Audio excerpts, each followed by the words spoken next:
Hello, and welcome to The Connection. This podcast is about understanding and building the connection we have with others and with ourselves. I hope that through this podcast, you'll be able to have more joy and fulfillment in your life. I'm your host, Jared Hurst. I am so excited to talk with you today because the topic for today is predicting from our past. It's something that I've been thinking about for the last 2 weeks, and obviously I've talked with you about boundaries and walls and all of that, but this has been on my mind, and it's something that I wanted to address with you when the time was right. Here's the thing. Anytime I talk with you about a topic, it's because I have taken it, thought about it, implemented it, and seen positive results in my life. I'm not going to take something that I just learned that is all completely hypothesis and then turn it over to you unless I specifically state that that's what I'm doing. I'm always going to bring something to you that I can see value in my life. And that's what this is. This is something that I heard recently. There was this clip that I saw. It was from the Huberman Labs podcast, and they were talking about this scientific study. I'm not going to go into all the details, but in essence, what it is we have these neurons in our brain, and they light up when we're thirsty, and they dim when our thirst has been quenched. And what these scientists realized is that if you put something cold in somebody's mouth, it will cause the brain to dim as though someone's thirst had been quenched. In other words, our brain has become so good at predicting that when something cold hits our mouth, that it already starts reacting as though we have had something to drink before it's actually determined that it's gotten water. Now, if you think about it from an evolutionary standpoint, our brain is a giant prediction machine. It wants to predict our reality as much as it possibly can. Because when you are able to predict what is going to happen, and you can do so regularly, you are able to create safety. Our mind is all about safety. It's about trying to feel like we are not going to be killed, right? That's our primary objective, is living. And so everything about us has evolved in order to keep us alive and keep us safe. And being able to predict outcomes is a really big part of that. Well, that's one of the reasons why prediction is so important. You'll actually see it in your life in a lot of different ways. Maybe you've heard the phrase, choosing the pain we know over the unknown. In other words, we want to make a massive change in our life, and we know that our lives will be better when we make that change, but for some reason we can't seem to get ourselves to take that action. It's because on some level, you have pain in your life, but you know how to survive that pain. And if all of a sudden you start taking these big, massive actions, it takes you into the realm of uncertainty, where you don't know the outcome. And that is scary because you could get hurt. So that's a little bit about why prediction is important. But I sat there after I heard this and I'm like, well, this is really cool and all, but does this really apply to my life? Is this important? And I am about to give you a big, massive peek behind the curtain on how my mind works. And I'm so excited to do this. I know you're like, oh, goody. But, one of the things I've been working on lately, and I'm going to talk to you about it in a couple of weeks. One of the things that I really love that I'm doing is I am letting out and amplifying who I am and what I love. And one of the things that I love about myself is the way that my mind works. I love the way that I make connections. I love the way that I can hear two different concepts a year apart and all of a sudden connect the dots between the two. And this is kind of one of those moments. I was sitting there and I'm looking at this little 30-second clip that I saw and this concept that I learned, and I sat and looked at it and said, is this important to my life? Is there a way that I can use this? This aha was so cool. I realized that predictions are what create our beliefs and our identity. Think about that. Our mind is constantly trying to predict things. So a belief is when, we believe something. Usually it is a cause and effect thing. When this happens, this is going to happen. Okay? I'll give you a really good example. Beliefs can be formed incredibly quickly if they are combined with a strong enough emotion, pain, reward, something along those lines. So a great quick example is touching a hot stove. When you're a little kid, you don't know that the stove is hot. You touch it one time, you have intense pain, intense emotion, and you immediately recognize that touching a hot stove is bad. And for most of us, that's it. We never have to touch a hot stove again in order to remember that it's hot and that we don't want to do it. Right? So that is a cause and effect. That is a belief system that has been caused by something that happened in our life, and we are now predicting that when I touch a hot stove, I'm going to have the same effect. And I'm not willing most times to go out and test whether that theory is true. I've just accepted that as a belief. Another one that we might have is, so let's say our parents, they give us a set of chores, and when we don't do them, we get punished, and when we do them, we are rewarded. Okay? That happens time and time and time again. And eventually, we form this belief that affection and love comes from what I do. Does that make sense? I mean, from a little kid brain, that makes a lot of sense. That when I'm doing the things I'm supposed to do, I'm getting love and attention from my caregiver. And when I don't, I'm getting punished.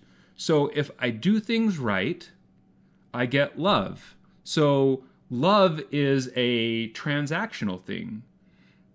We end up believing that love is earned. And so maybe we become a perfectionist, or we're constantly trying to fix things about ourselves because we're worried that if we don't get those things right, we're not going to receive love. And it comes with us into adulthood. We form all these predictions and all these identities and all these beliefs as little children, and then they continue to run our lives for years to come unless we make a conscious effort to change those things. And then prediction creates our identity. Let's say that I don't always do what I'm supposed to do, and I do things that I've been told are naughty or bad. And eventually, I form an identity that I am a bad person, that there's something about me that is not good. Now, our identities and our beliefs don't have to be based in reality. A lot of the times they're not, because we've got a little tiny kid brain that's making predictions based on that knowledge base. And then we don't ever bother to go in and correct it.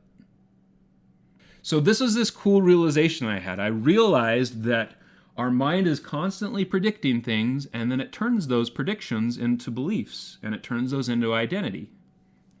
Really cool, right? But I was like, oh crap, I've already talked with everybody about identity. I've already talked with everybody about beliefs. Is there any value here? Is there any point in me telling everybody about this?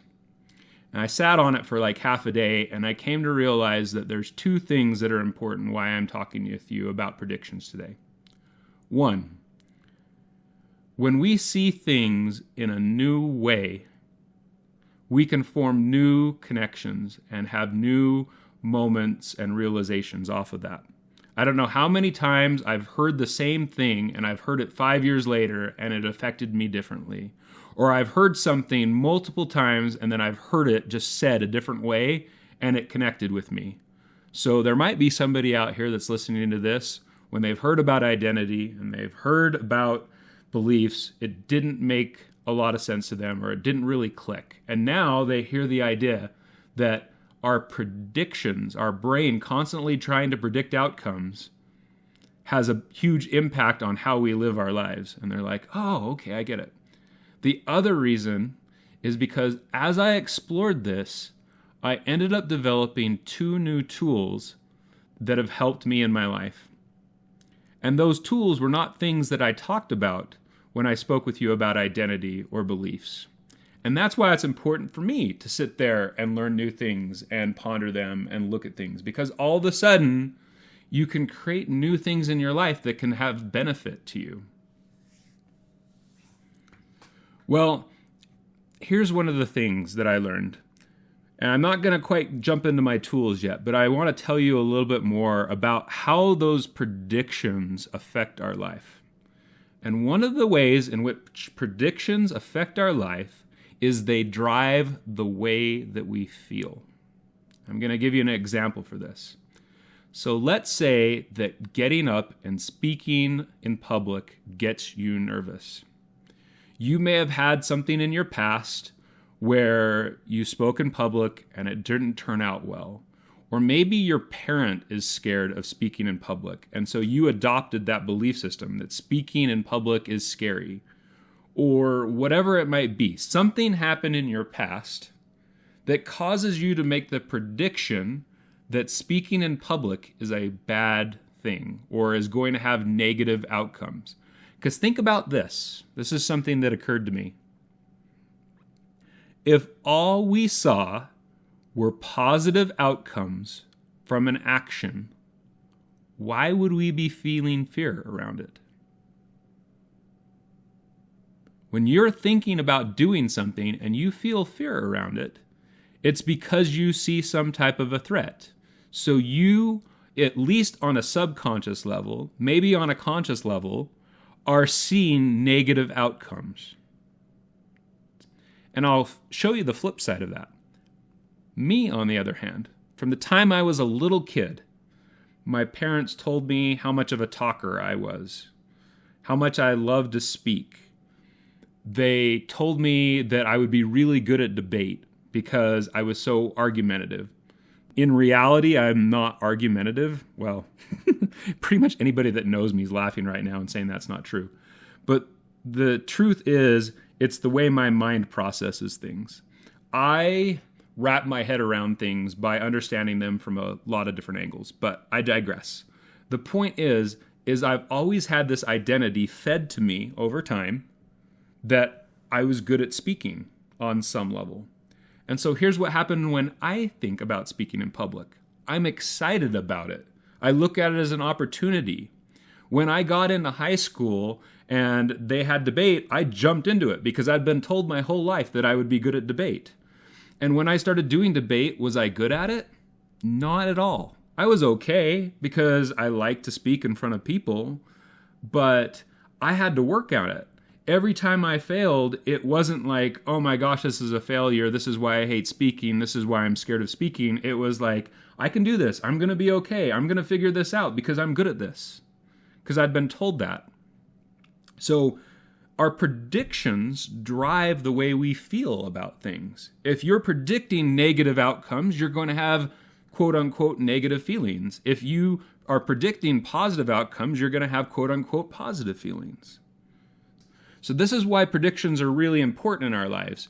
So if we can learn to recognize those predictions and then learn how to manipulate those predictions in a positive way, we can change our feelings around something. The other thing that's really important is our predictions impact our actions. Our actions follow what we predict. So I'm going to be vulnerable with you for a moment. And I'm going to share with you a few things that I've struggled with in my life as far as like my beliefs and my identity. I have had a lifelong fear of abandonment.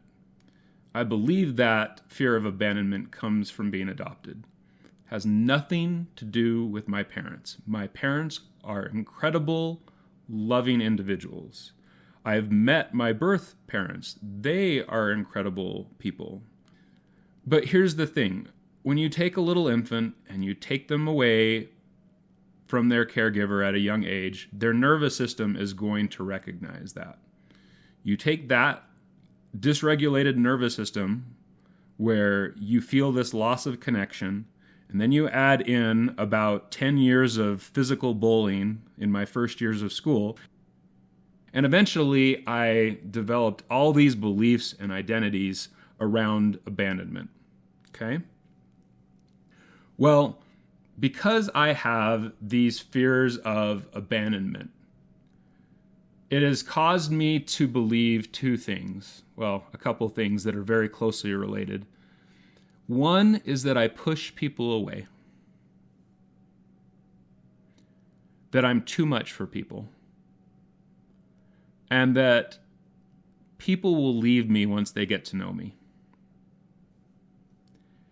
And if you think about it, if I'm predicting that if that's part of my identity and that's part of my belief system, every time something happens that reinforces that belief, it's like, see, I told you. Every time I'm rejected or somebody starts pulling away, my mind is immediately saying, see, here's the evidence. Here's the evidence of this belief. Here's the evidence of this identity. And what happens for me is when I start feeling like people are pulling away from me, or I have some fear that I'm losing connection with somebody, a lot of the times that drives my actions. My actions follow that prediction. So in relationships, for example, I don't have very many regrets in life because I believe we learn from everything. But my biggest regret in the relationships that haven't worked out for me is that I believe I stopped being who I was. And even before that, even before I started changing who I was on some level, I don't think I showed all of who I was. So when I look at my past relationships, a lot of the times I become passive. And when I start worrying that I'm losing connection in a relationship. So I become anxious and worried, and I start checking on that person way too much and asking them if they're okay. I stop acting on my desires like I should. I stop becoming as assertive as I should. I don't flirt like I do when I'm comfortable with somebody. When I become really comfortable with somebody and I become really safe with somebody, there are sides to me that people never see unless they get to that point with me. Because it's hard for me to be playful. It's hard for me to be flirty. It's hard for me to tease. And these are all things that, if you know anything about male and female interactions, create attraction. And so I have these regrets that I have repressed parts of who I am, not necessarily consciously, but as a kind of a knee-jerk reaction to my predictions. I start predicting that I'm losing connection. I start predicting that I have done something to offend this person, and then I start repressing even more of who I am, which ends up being a self-fulfilling prophecy. I create the very thing that I'm scared of, which is losing connection with people, because I start doing things because I'm scared of losing people. Does that make sense? And that's true in your life too, that your predictions are going to drive the actions. And a lot of the times those actions are not positive with creating the results that you want. So until you become aware of how you tend to predict things in your life, how you tend to act based off of your beliefs and your identity, you are going to be subject to those actions, to those reflexes. But once you become aware of how you are predicting based on your past, then you can take an active role in changing your response. You know, I become anxious when I think that I have offended my friend group. I had something happen recently. It was completely accidental. I was in no way trying to upset this group of friends, and I did something, and I worry that I created drama, that I created some issues where people were uncomfortable. And so I immediately started feeling anxious, worried that I had offended this one individual, worried that I was going to lose connection with them and their friends and all these people that I want to be friends with, that I want to be able to enjoy experiences with. And so I had to look at that and not allow it to overwhelm my life.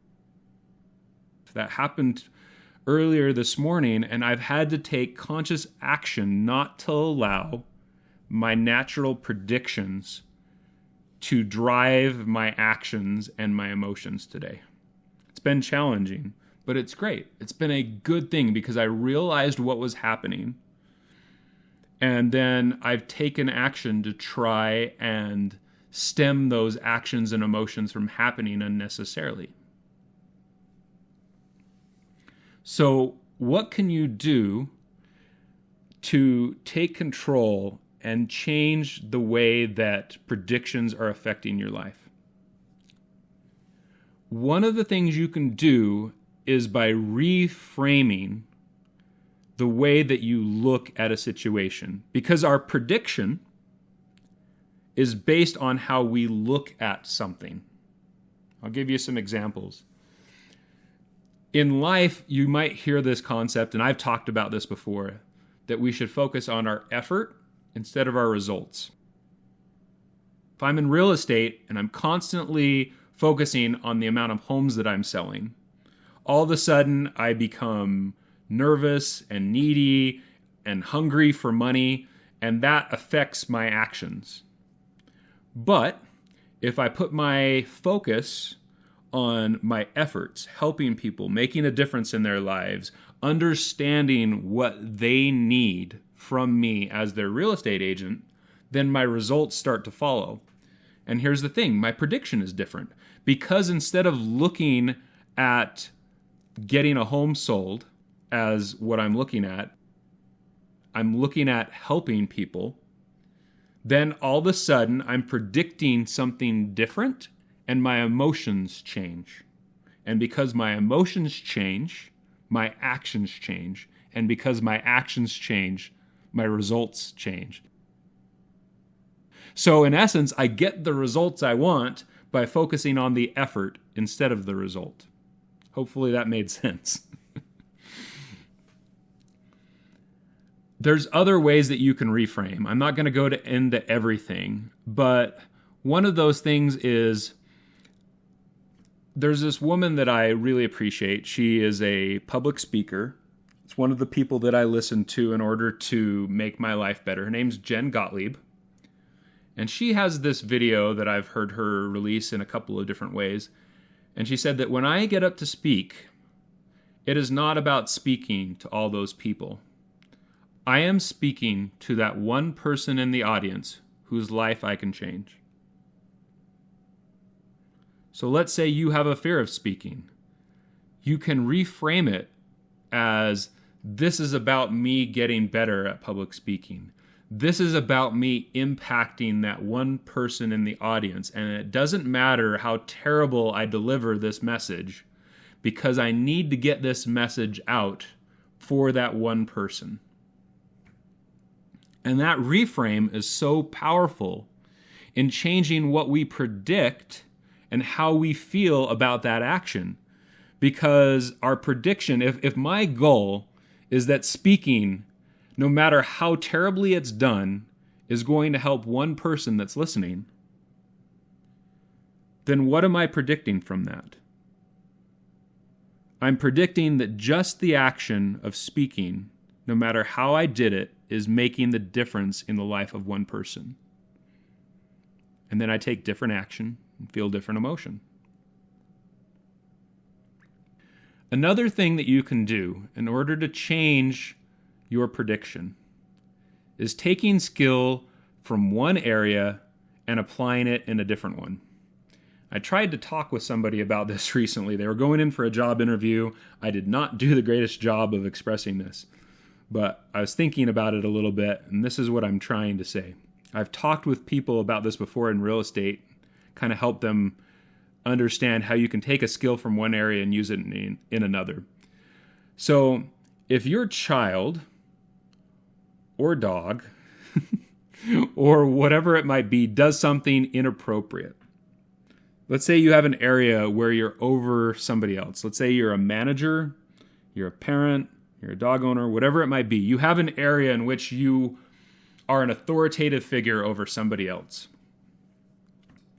In that moment, do you get nervous before you speak up? Or do you immediately take action because you are the authority of that individual? You speak up. You don't just be like, oh man, I'm really nervous about speaking in public, but my child is hitting that kid. What shall I do? No, you're like, Billy, stop that right now. Your dog is jumping on somebody. Stop that. Get down. Whatever it might be. Well, you can take that skill, that ability to take action, and you can apply it in this other area.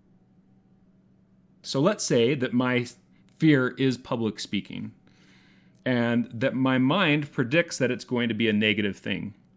Well, what you can do is take action before that prediction takes hold. And this is really closely related to my next idea. So I'm going to kind of meld them together. And that is visioning something with immediate action. So in this case, you're taking a skill that you already have, which is the ability to speak up in public and be authoritative because you're used to being the authority over something else. And you take that mindset and you take that feeling of just taking charge and speaking up, and all of a sudden you take that into this other realm of life. So let's say I'm getting up to speak in front of a group of people. I'm scared of speaking in front of people. What I might do is I might vision myself standing up in front of this group of people and delivering this incredible speech. I envision myself talking with confidence. I envision myself moving my hands and my body and showing them that I know what I'm talking about. I might even take this other area of my life where, like, let's say I'm this parent and I get myself to think about what it's like when my child does something they're not supposed to do, or they are doing something they're supposed to do, and all of a sudden I immediately praise them. And I envision myself doing those things. Because as soon as you start visioning something, your brain starts feeling like it's doing that thing. I have heard multiple times that our brain cannot tell the difference between an imagined reality and reality. I don't know if that's entirely true, because if that was entirely true, we would dream that we could fly. We would wake up and be like, oh, I can fly, and you'd go jump off a building and die. But I do believe, if you think about it, when you think about an interaction and you vision something happening, you'll notice that you start feeling congruent to how you're acting in that vision. So if talking to my kid, I feel authoritative, and I just envision myself talking to my kid in an authoritative way, and then I immediately go start talking to that audience, it's going to be easier for me to talk in an authoritative way because I'm already feeling confident and authoritative. If I visioned myself talking to that audience in an authoritative way, it is easier for me to then immediately take action and overseed that prediction. Because what I'm doing is I'm creating a new prediction for my mind. Instead of the default prediction that is, oh my gosh, this is scary, I'm going to get hurt by speaking in front of people, I am replacing it with a prediction through visioning, through taking a skill from another area, and then I am immediately applying it into this other area while my mind is making these positive predictions. Isn't that awesome? So take your predictions, become aware of your predictions, how your identity, your beliefs, etc. are causing you to predict outcomes. and then learn how to reframe those situations and learn how to take skills from other areas and visioning with immediate action in order to get yourself into a space where you are visualizing positive outcomes, and you will have more positive feelings and actions that coincide with it. I'll leave you with this. When it comes to predicting, when it comes to our identity, when it comes to our belief,